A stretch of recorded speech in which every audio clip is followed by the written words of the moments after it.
The air at the Miller Farm auction hung thick and heavy, a soupy mix of late August humidity, diesel exhaust, and the faint, sad smell of rust returning to the earth. It was 1972, a time when a man's ambition could be measured in horsepower and the number of rows on his planter. I stood near the back, my hands shoved deep in the pockets of my worn denim overalls, feeling the familiar grit of dried soil under my fingernails. My name is Silas Blackwood, and I farmed the same quarter section my grandfather broke with a team of mules. I wasn't here for the main event. I was a scavenger, a vulture circling the edges, waiting for the small, forgotten things. Up on the flatbed trailer, the auctioneer, a fast-talking man named Fitz, with a sweat-stained Stetson, was working the crowd into a frenzy over the crown jewel, a John Deere 4430, barely a year old, its green paint still gleaming like it had just rolled off the line in Waterloo. The tractor was a monument to modern farming. It had a closed cab with air conditioning, a turbocharged diesel engine that hummed with a deep, confident power, and tires tall as a grown man. "Look at her, boys," Fitz bellowed, his voice a gravelly roar through the crackling PA system. 130 horse of pure American muscle, power steering, quad-range transmission. This ain't your daddy's tractor. Who'll start the bidding at 20,000? 20. Do I hear 20? A hand shot up in the front. Earl Thompson. Of course. Earl farmed the half-section bordering my north fence line. He'd inherited it same as I had. But that's where the similarities ended. While I was content to work the land my family had always worked, Earl had an appetite. He saw farming not as a way of life, but as a race. And the man with the newest, biggest, and most expensive equipment was winning. He already had a 40-20 that was barely 5 years old, but the 4430 was the new king. He stood there, arms crossed over his chest, a self-satisfied smirk on his face. He wore a clean-pressed shirt from the co-op and a brand-new seed corn cap. He looked less like a farmer and more like a man who managed farmers. The bidding was fast and furious for a minute, but everyone knew who would end up with it. Earl had the bank in his back pocket. The other farmers were just there to drive up the price for him, a little neighborly sport. The hammer finally fell at $23,500. A wave of applause and whistles went through the crowd. Earl just nodded, like he was accepting a trophy he was born to win. I just shook my head and turned my attention to the long, sad rows of scrap and old implements baking in the sun. That's where my treasures were.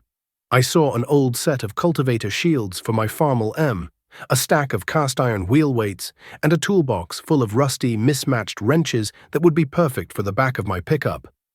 That's what I could afford. That's what I owned the second my cash hit the seller's palm. No notes, no interest, no man from the bank calling my name. My prize piece of equipment, the heart of my harvest operation, wasn't even here. It sat back in my barn, a hulking prehistoric beast of red steel and wood, a 1948 McCormick Deering 2238 Thresher. It hadn't been made in decades. Most men my age had never even worked on one. They'd grown up with self-propelled combines that cut, threshed, and separated grain in one clean pass. My operation was a throwback. I cut and windrowed my oats with a 10-foot binder pulled by my old Farmall, let them cure in the field for a few days, then hauled the shocks to the thresher. It was slow, dusty, back-breaking work that took a crew of 3 men.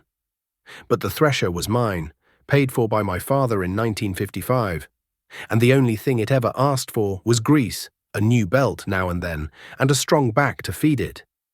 As the auction wound down and the crowd started to thin, I paid the clerk a handful of crumpled bills for my small pile of iron and started loading it into the bed of my '65 Chevy C50. The truck, like everything else I owned, was more rust than paint. But the straight-six engine fired up every time you turned the key. A shadow fell over me.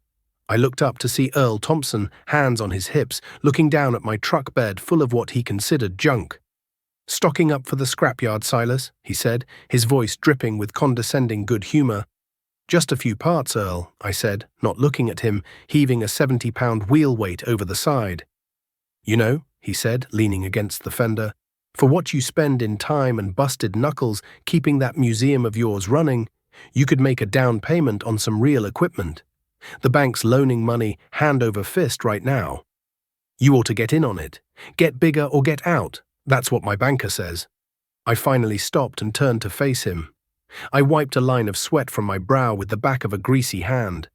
My banker's name is Silas Blackwood, Earl, and he's a mean old son of a gun. Doesn't loan a dime. Earl chuckled, a short, sharp sound. Suit yourself.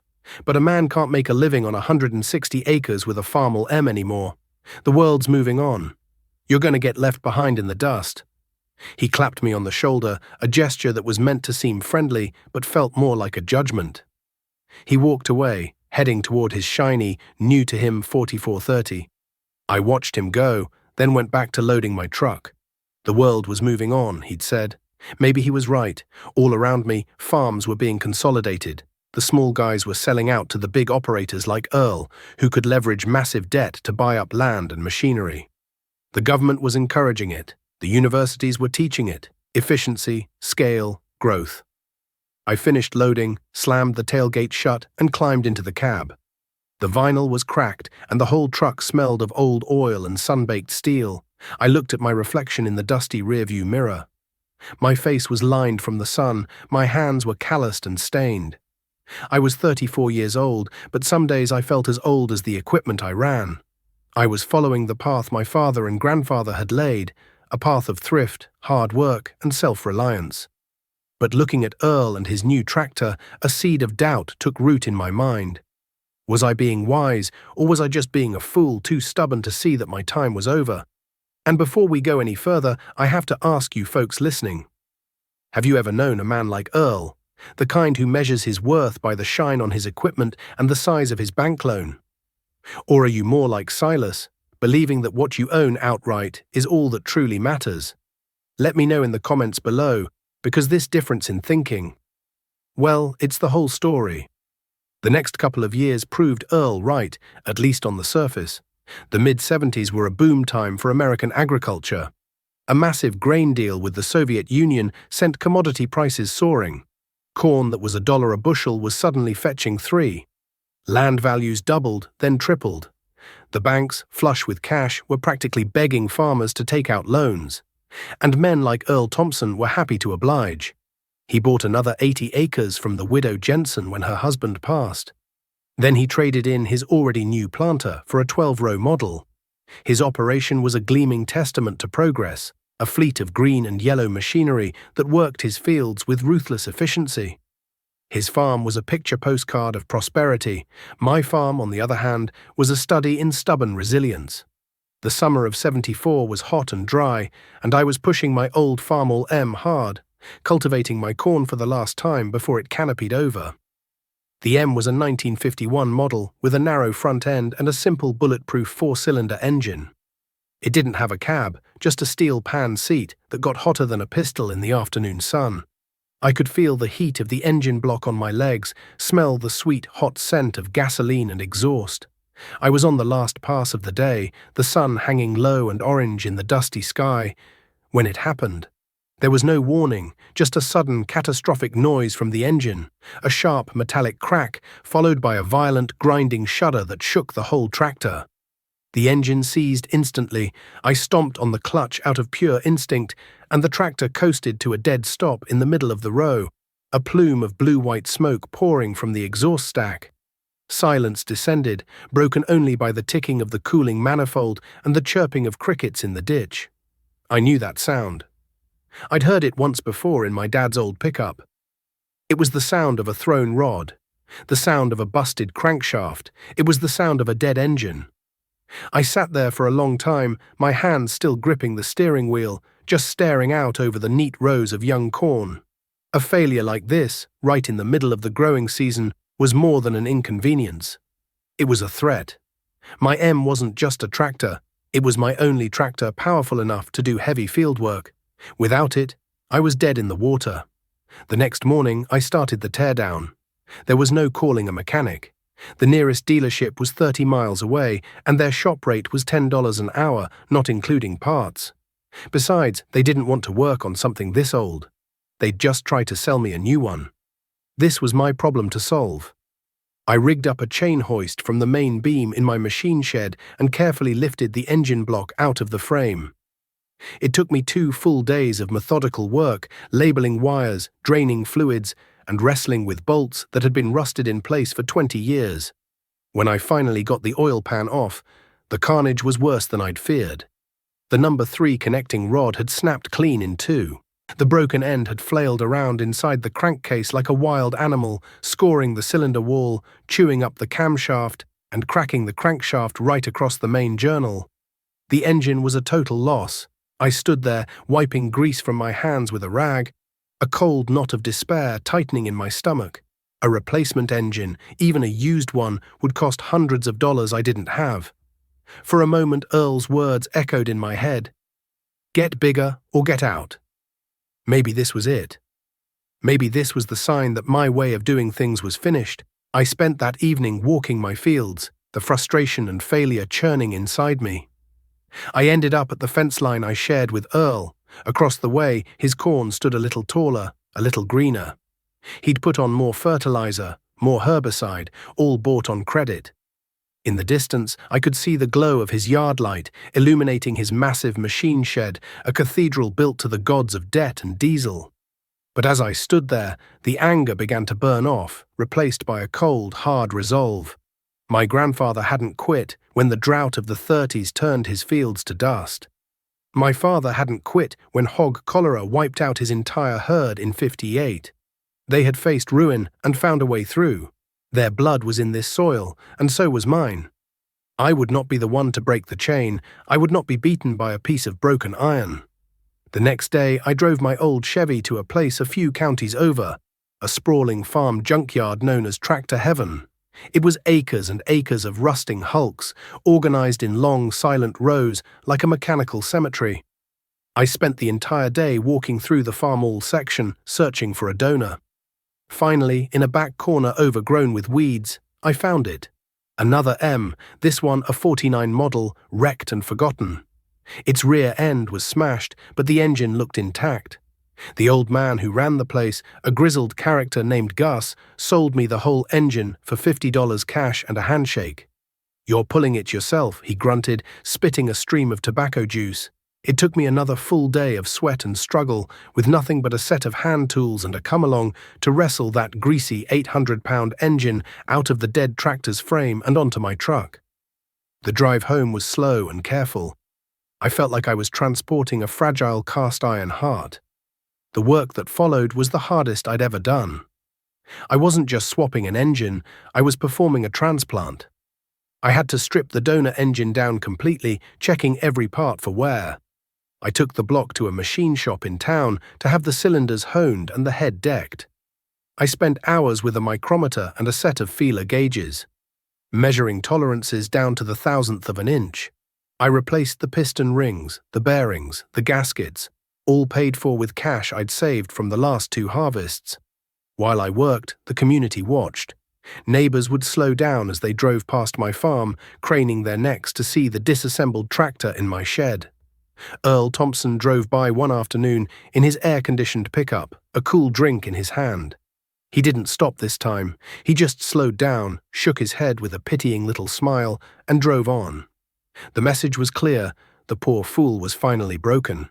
It took me 2 weeks, 2 weeks of 16-hour days, my hands raw and bleeding, my body aching with a fatigue so deep it settled in my bones. But finally the day came.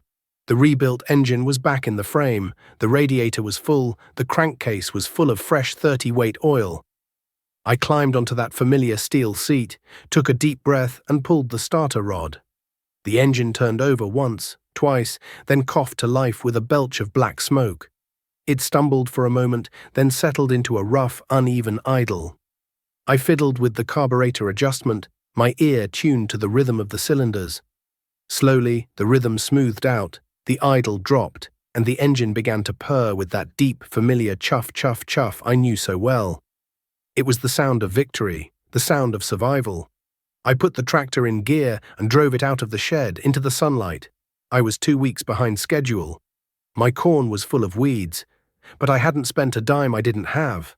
I hadn't signed a single loan document. The Farm-all M was alive, and so was my farm. I had faced my own small crisis and come through it on my own terms. I didn't know it then, but it was just a dress rehearsal for the real storm that was gathering on the horizon. The boom years rolled on, and the gospel of fence row to fence row farming became law. The Secretary of Agriculture himself was on the television, telling us to plant every square inch, to borrow and expand, to feed a hungry world. Grain prices stayed high, land values kept climbing, and for men like Earl Thompson, it was a golden age. He was no longer just a farmer, he was an agribusinessman. He bought another 160 acres, this time for a price that would have been unthinkable just 5 years earlier. He put up 2 more of those gleaming blue harvestor silos, monuments to his success that towered over the landscape. He traded in his 4430 for a brand new 4640, a beast of a machine with dual rear wheels and a cab so quiet you could listen to the radio while you worked. He bought his wife a new station wagon and sent his oldest son to the state university to study farm management. He was the talk of the county, a shining example of the new American farmer. His picture was in the local paper, standing in front of his new combine, the headline reading, "Local producer bets on the future." And me, I just kept on farming.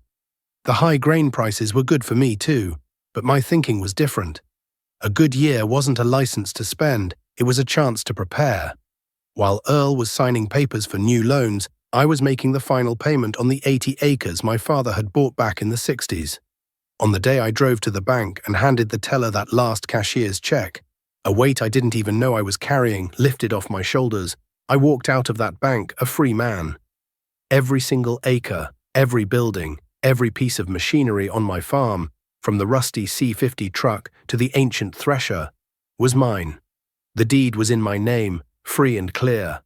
To my neighbors, this was just more proof of my foolishness.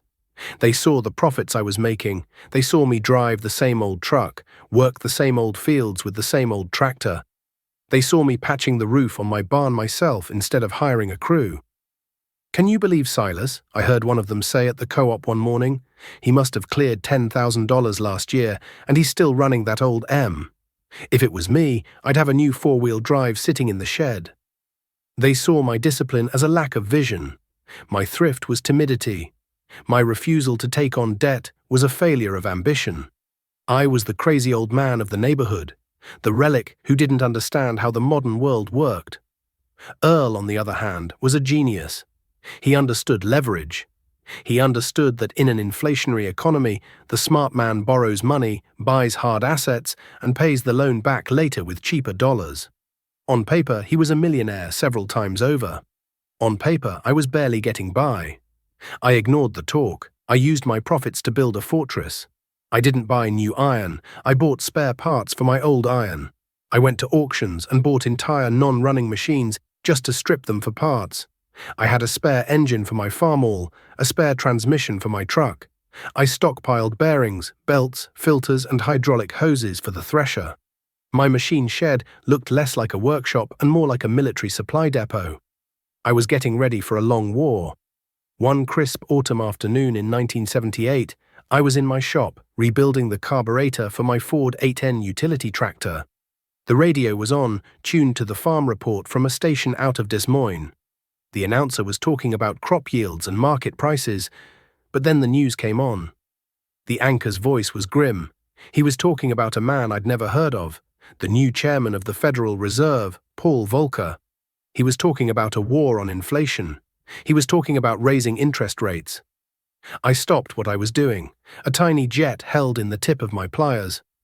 Interest rates. To me, that was just a number in the newspaper. It didn't affect me. But to a man like Earl Thompson, who owed the bank hundreds of thousands of dollars on variable rate loans, those words were a death sentence. He just didn't know it yet. I put the carburetor down and walked outside. The sky was a brilliant, cloudless blue. The corn was harvested, the fields were tilled, and the land was ready for winter. A cold wind was blowing out of the northwest, rattling the bare branches of the oak trees along the lane. It was the kind of wind that signaled a change in the season. It felt like it was carrying a warning. That winter, a blizzard would come, a storm of snow and ice, the likes of which nobody had ever seen. But as I stood there feeling that cold wind on my face, I knew another storm was coming. A financial blizzard that would be far colder and far more deadly. And it was heading straight for the heart of the American farm. The first tremor hit in January of 1980. It didn't come from the ground, but from the crackle of the radio on my kitchen counter. President Carter was on, his voice thin but determined, announcing an embargo on grain sales to the Soviet Union, a punishment for their invasion of Afghanistan. It sounded righteous and patriotic, a world away from the frozen fields of Iowa. But I knew, right down in my bones, what it meant. The biggest buyer of our grain was gone, overnight. The market, which had been a raging bull for a decade, was about to be gored. Prices plunged. Corn that had been $3 a bushel struggled to fetch $2. Soybeans were in freefall. The talk at the feed mill turned sour. The same men who had been bragging about the new four-wheel drive tractors they'd ordered were now whispering about how they were going to make the payments. The bankers, who had been everyone's best friend, suddenly weren't returning phone calls. For me, it was a blow, but not a fatal one. My costs were fixed and low. My biggest expense was diesel fuel, and I bought it by the barrel, with cash. The price drop meant my profit margin would be thin, maybe non-existent. It meant another year of patching my overalls instead of buying a new pair. It meant a lean winter. But it didn't mean the end. For Earl Thompson, it was the first crack in his glass palace. He was leveraged to the hilt.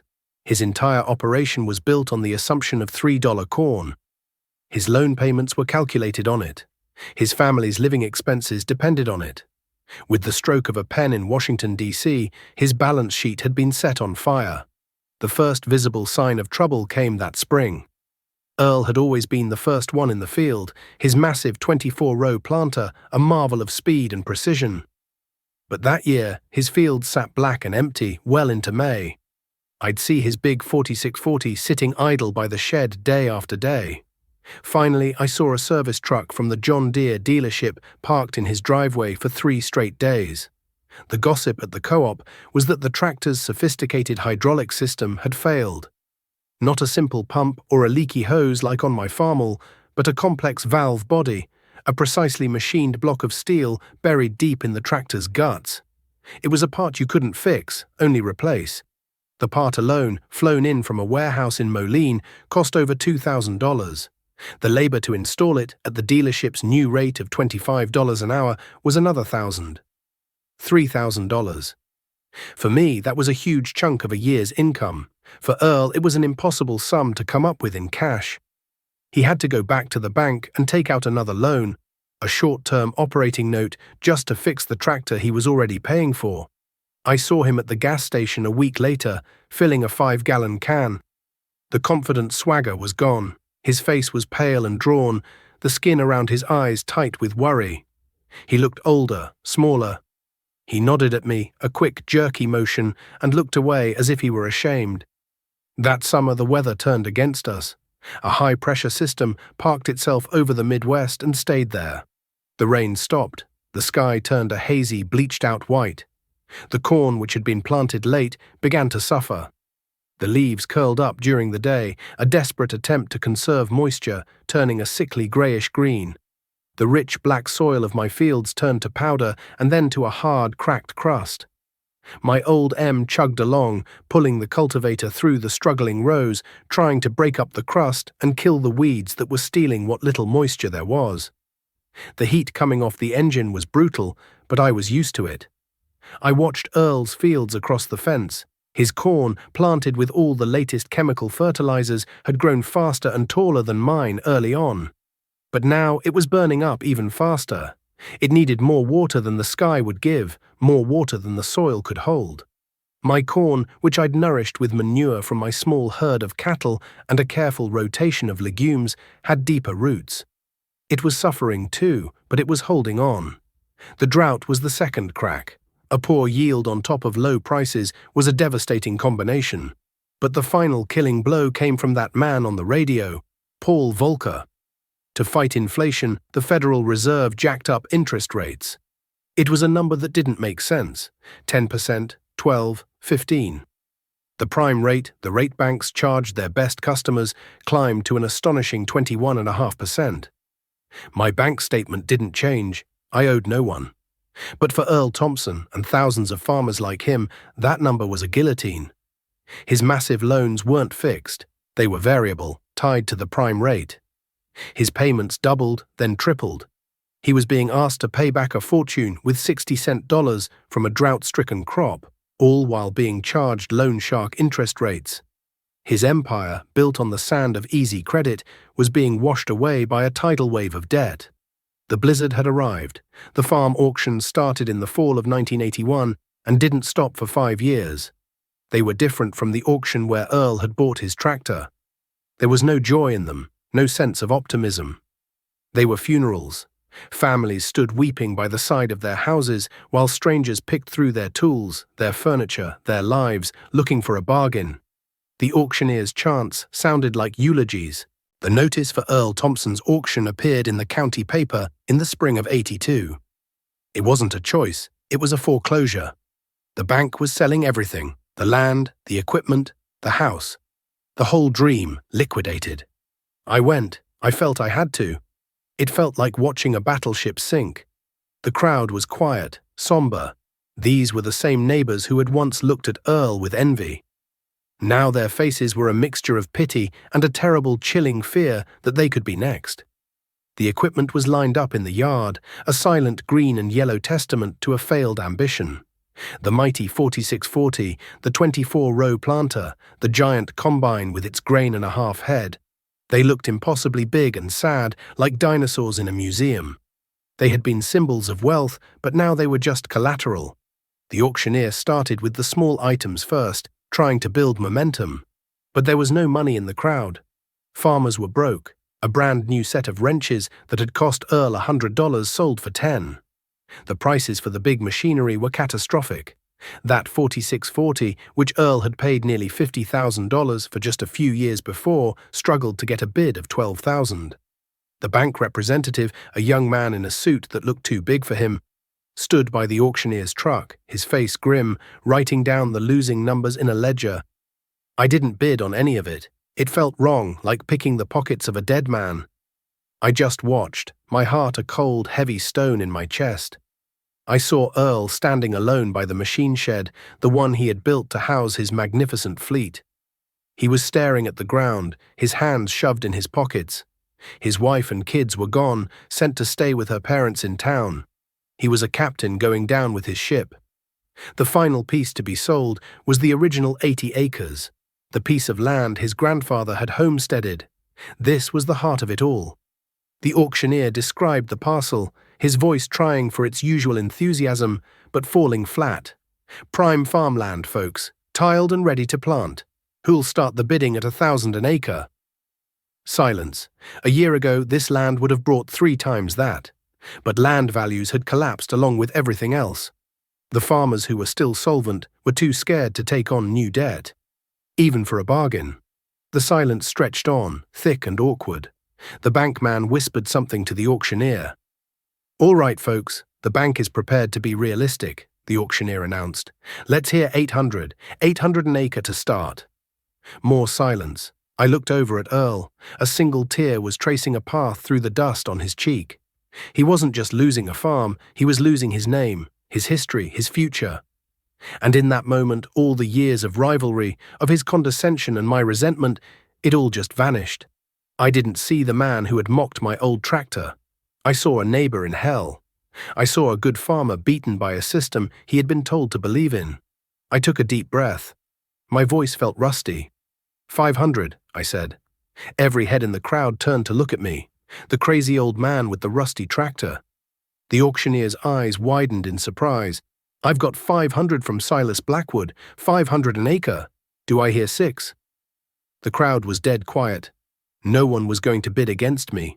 It wasn't about the price. It was something else. It was a gesture. 500 going once, the auctioneer called out, looking at the banker. The banker gave a slight, defeated nod. 500 going twice.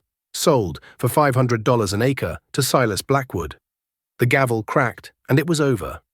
I had just bought my rival's birthright. I didn't feel triumphant. I felt sick. I walked over to the clerk's table, my legs unsteady, and wrote out a check from an account that was full, drawn on a bank to which I owed nothing. As I signed my name, I felt the full, crushing weight of what had happened, not just to Earl, but to all of us. I had survived the blizzard, but the landscape all around me was frozen and dead. I found Earl by the machine shed after the crowd had cleared out. He was just standing there, looking at the empty spots on the gravel where his tractors used to be. The setting sun cast long shadows, making the whole yard look like a graveyard. "Earl," I said softly. He didn't turn around. "Come to gloat, Silas? Come to tell me you told me so?"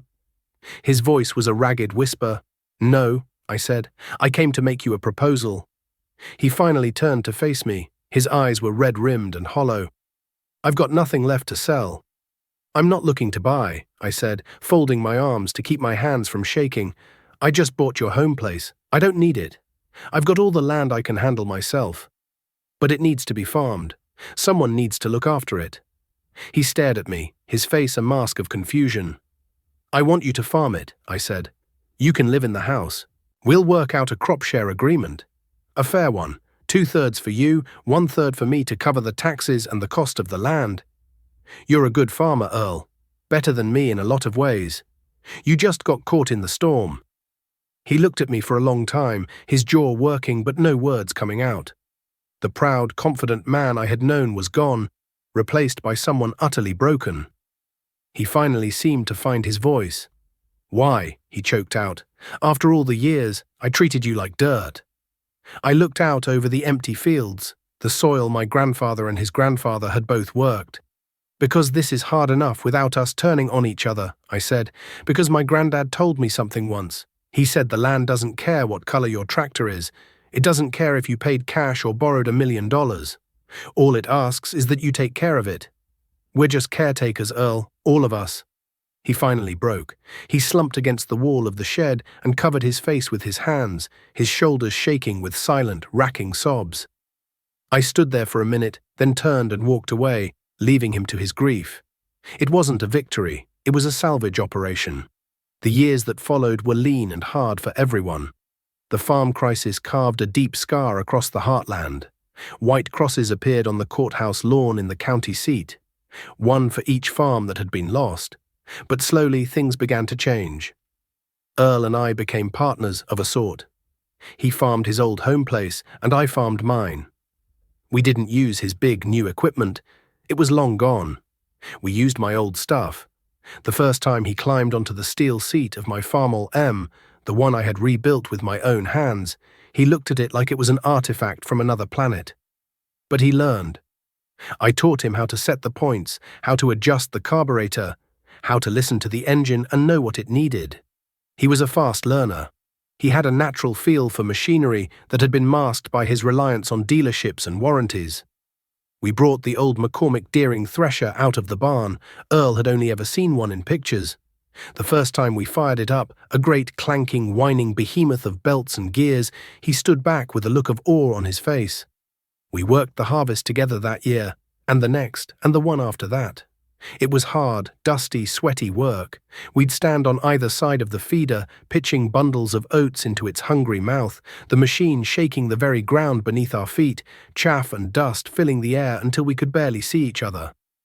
At the end of the day, we'd sit on the tailgate of my old Chevy, covered in grime, drinking lukewarm water from a mason jar, too tired to even speak.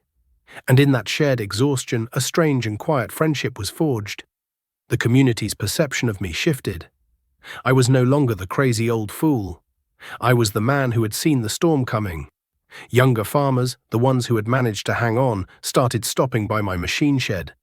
They'd come with a broken part in their hand, asking if I knew how to fix it, if I had a spare in my collection of junk. I'd show them how to weld a cracked casting, how to rebush a worn-out shaft, how to make a new gasket from a piece of cork. I was teaching them the old ways, the skills of self-reliance that had been forgotten in the boom years. My farm became a sort of living museum, a school for survival. Years passed. The 80s gave way to the 90s. My hair turned grey, and my hands grew stiff in the mornings. I had a son and then a grandson, a boy with bright, curious eyes named Jacob. Earl's kids were grown and gone, but he and his wife stayed on in the old farmhouse. He never got big again. He farmed that 80 acres, and he did it well. He was content. The haunted look never fully left his eyes, but it softened into a quiet wisdom.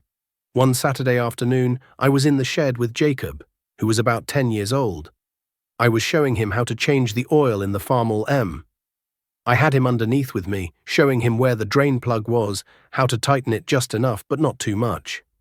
"Grandpa," he asked, his small voice echoing in the space under the engine, "why do we still use this old tractor? Dad says all the other farmers have new ones with computers in them." I slid out from under the tractor and sat on the cool concrete floor. "Well, Jake," I said, wiping my hands on a rag, "this tractor has a story. It taught me the most important lesson I ever learned." He sat up, his eyes wide. "What lesson?" "It taught me the difference between what you own and what owns you," I said. I pointed to the engine. "We own this. If it breaks, we can fix it. It asks for oil and grease and a little bit of patience. That new tractor with the computer, the bank owns it. The company that built it owns the computer code that makes it run. If it breaks, you have to call a man with a laptop and pay him $200 an hour to tell you what's wrong. It owns you."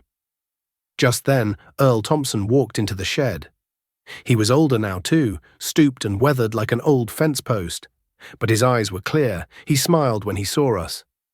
"Teaching him the secrets, Silas?" he asked, his voice a friendly rasp. "Trying to," I said. "Jacob here was asking why we run this old relic." Earl looked at the tractor, a long, fond look. He ran a hand over the faded red paint on the fender. "Your granddad's a smart man, Jacob," he said, looking at the boy. "I once had the biggest, newest tractors in the whole county. They were beautiful, and they cost me everything." He tapped the M's big rear tire. "This old thing. This is what freedom looks like."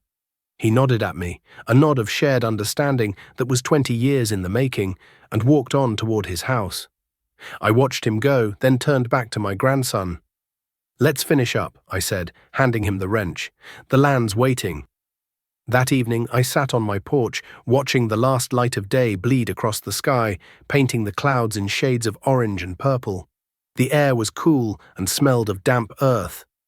The fields, my fields and the fields Earl farmed, lay dark and quiet, resting. The old thresher sat silent in the barn, a retired king.